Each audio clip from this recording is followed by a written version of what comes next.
എല്ലാവർക്കും പുതിയൊരു വീഡിയോയിലേക്ക് സ്വാഗതം. ഇന്ന് നമ്മോടൊപ്പം ഉള്ളത് അൾട്രാവയലറ്റിൻ്റെ ഏറ്റവും പുതിയ എൻഡ്യൂറോ ബൈക്സ്, അതായത് അൾട്രാവയലറ്റ് ഷോക്ക് വേവ് എന്ന് പറയുന്ന റോഡ് ലീഗൽ ബൈക്കാണ്. ഇതിൻ്റെ പ്രൈസ് എന്ന് പറയുന്നത് 1.5 lakhs ആണ് സ്റ്റാർട്ടിംഗ് പ്രൈസ്. അതായത് ആദ്യം ബുക്ക് ചെയ്യുന്ന 1000 കസ്റ്റമേഴ്സിന് 1.5 lakhs പ്രൈസ് കൊടുത്താൽ മതി. പിന്നീടുള്ളവർക്ക് 1.75 lakhs ആണ്.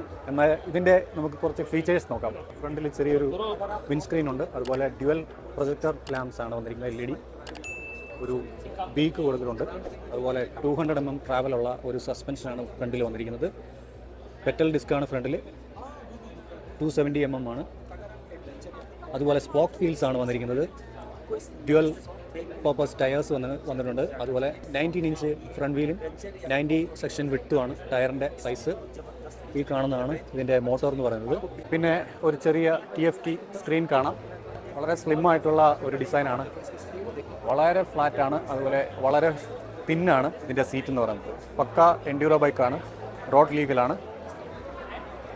അപ്പോൾ ഓവറോൾ വളരെ ഷാർപ്പായിട്ടുള്ള ഡിസൈനാണ്. പിന്നെ റിയറിലേക്ക് വന്നു കഴിഞ്ഞാൽ നമുക്ക് 17 inch സ്പോക്ക് വീല് തന്നെയാണ് വരുന്നത്. അതുപോലെ ഡ്യുവൽ പർപ്പസ് ടയർ കാണാം. 110 mm ആണ് ടയറിൻ്റെ വിഡ്ത്ത് എന്ന് പറയുന്നത്. സിംഗിൾ ഷോക്കാണ് റിയറിൽ വന്നിരിക്കുന്നത്. സ്വിംഗ് ആം എന്ന് പറയുന്നത് നല്ല നീളമാണ്. അതുപോലെ തന്നെ ഇതിൻ്റെ സീറ്റിൻ്റെ ലെങ്ത്ത് കണ്ടോ, വളരെ ലോങ് ആയിട്ടുള്ള ഒരു സീറ്റാണ്. അതുപോലെ റിയർ ഫെൻഡറും വളരെ ലോങ് ആണ്. പിന്നെ വളരെ ഗ്രിപ്പ് കിട്ടുന്ന തരത്തിലുള്ള ഒരു ഫുഡ് പെഗാണ് ഇതിനകത്ത് സെറ്റ് ചെയ്തിരിക്കുന്നത്. റിയർ ഷോക്ക് നിങ്ങൾക്ക് ഇവിടെ കാണാം. ഷോക്ക് വേവ് എന്ന് പറയുന്ന ഈ ഒരു മോട്ടോക്രോസ് ബൈക്കിൻ്റെ വെയിറ്റ് എന്ന് പറയുന്നത് വളരെ ലൈറ്റ് വെയിറ്റ് ആണ്. 120 kilogram ഭാരം മാത്രമാണ് ഈ ഒരു വണ്ടിയുടെ വെയിറ്റ് എന്ന് പറയുന്നത്. ഒരു 2 stroke എഞ്ചിനുള്ള യമഹ RX100 ഓടിക്കുന്നത് പോലെ വളരെ ഫൺ ഓറിയൻറ്റഡ് ആയിട്ട് ഓടിക്കാൻ പറ്റുന്ന തരത്തിലാണ് ഇതിനെ മേക്ക് ചെയ്തിരിക്കുന്നതെന്നാണ് അൾട്രാവയലറ്റിൻ്റെ CEO നമ്മളോട് പറഞ്ഞിരുന്നത്. ഇതിൻ്റെ പവർ ഫിഗേഴ്സ് എന്ന് പറയുന്നത് 14.5 bhp ആണ്, അതായത് 10.8 kilowatt ആണ്. ടോർക്കാണ് ഏറ്റവും അത്ഭുതപ്പെടുത്തുന്ന ഒരു കാര്യം. 505 Nm ടോർക്കാണ് റിയർ വീലിൽ കിട്ടുന്നത്. ഭീകരമായ ടോർക്കാണ്. ബാറ്ററി റേഞ്ച് എന്ന് പറയുന്നത് 165 km ആണ്. IDC റേഞ്ച് പറയുന്നത് 0 to 60 ജസ്റ്റ് 2.9 seconds മാത്രം മതി. 3.5 kWh ഉള്ള ഒരു ബാറ്ററി പാക്കാണ്. ലിഥിയം അയൺ ബാറ്ററിയാണ് ഇതിനകത്ത് കൊടുത്തിരിക്കുന്നത്. മിഡ് ഡ്രൈവ് മോട്ടറാണ്, ചെയിൻ ഡ്രൈവാണ് വരുന്നത്. പിന്നെ 4 ട്രാക്ഷൻ കൺട്രോൾ ലെവൽസ് കൊടുത്തിട്ടുണ്ട്. അതുപോലെ ഡ്യുവൽ ചാനൽ ABS ആണ്, അത് സ്വിച്ചബിൾ ആണ്. അതുപോലെ 6 level റീജൻ, അഡ്വാൻസ്ഡ് റീജൻ കൊടുത്തിട്ടുണ്ട്. ഇതിൻ്റെ ടോപ്പ് സ്പീഡ് എന്ന് പറയുന്നത് 120 km/h ആണ്. 2 കളർ ഓപ്ഷൻസ് ഉണ്ട്, അതായത് ബ്ലാക്കും വൈറ്റും.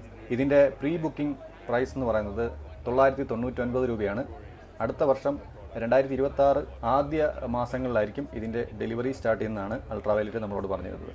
അൾട്രാവയലറ്റ് എന്ന് പറയുന്ന കമ്പനിയുടെ മറ്റൊരു പ്രത്യേകത, ഇപ്പോൾ ഇന്ത്യയിൽ കൂടാതെ നേപ്പാൾ, അതുപോലെ ജർമ്മനി, ഇറ്റലി തുടങ്ങിയ രാജ്യങ്ങളിലും ഓൾറെഡി അവർ ലോഞ്ച് ചെയ്തിട്ടുണ്ട് പ്രോഡക്റ്റ്. ഇനി ഉടനെ തന്നെ തുർക്കിയിലേക്കും അത് ലോഞ്ച് ചെയ്യുന്നുണ്ട്. കൂടാതെ ഫെറാരി എന്ന് പറയുന്ന ഒരു വമ്പൻ ഓട്ടോമോട്ടീവ് ബ്രാൻഡ്, അവരും ഇതിൻ്റെ ഒരു ഇൻവെസ്റ്ററാണ്. അപ്പോൾ അതൊക്കെ കൊണ്ട് തന്നെ അൾട്രാവയലറ്റിൻ്റെ ഒരു ഫ്യൂച്ചർ എന്ന് പറയുന്നത് വളരെയധികം വലിയൊരു വിഷനുള്ള ഒരു കമ്പനിയായിട്ടാണ് എനിക്ക് മനസ്സിലാക്കാൻ പറ്റിയത്. മോട്ടോക്രോസ് എന്ന് പറയുന്ന ആ ഒരു കാറ്റഗറി ബൈക്ക് ഇൻട്രൊഡ്യൂസ് ചെയ്തതിൽ വലിയൊരു കാര്യമായിട്ടാണ് എനിക്ക് പറയാനായിട്ടുള്ളത്. കാരണം ഇന്ത്യയിൽ കൂടുതലും അഡ്വഞ്ചർ ബൈക്കുകളുണ്ടെങ്കിലും മോട്ടോക്രോസ് ലെവലിലുള്ള അല്ലെ എൻഡ്യൂറോ മോഡലിൽ ബൈക്കുകൾ വളരെ കുറവാണ്. അപ്പം അതിനൊരു തുടക്കം കുറിച്ചത് കൊണ്ട് വളരെ നല്ലൊരു കാര്യമായിട്ടാണ് എനിക്ക് മനസ്സിലാക്കാൻ പറ്റിയത്. അപ്പം ഈ വീഡിയോ നമുക്ക് വൈൻഡപ്പ് ചെയ്യാം. വീഡിയോ യൂസ്ഫുൾ ആയെന്ന് വിചാരിക്കുന്നു. യൂസ്ഫുൾ ആയാൽ കട്ട സപ്പോർട്ട് പ്രതീക്ഷിക്കുന്നു. ഞെക്കി പൊട്ടിക്കാനുള്ള എല്ലാ ബട്ടൺസും വീഡിയോയുടെ താഴെ ഒഴിവാക്കിയിട്ടുണ്ട്. അത് നിങ്ങളുടെ എങ്കിലും പോലെ ചെയ്തേക്കുക. അപ്പോൾ അടുത്തൊരു വീഡിയോ വരുന്നതുവരെ ടേക്ക് കെയർ, ബൈ.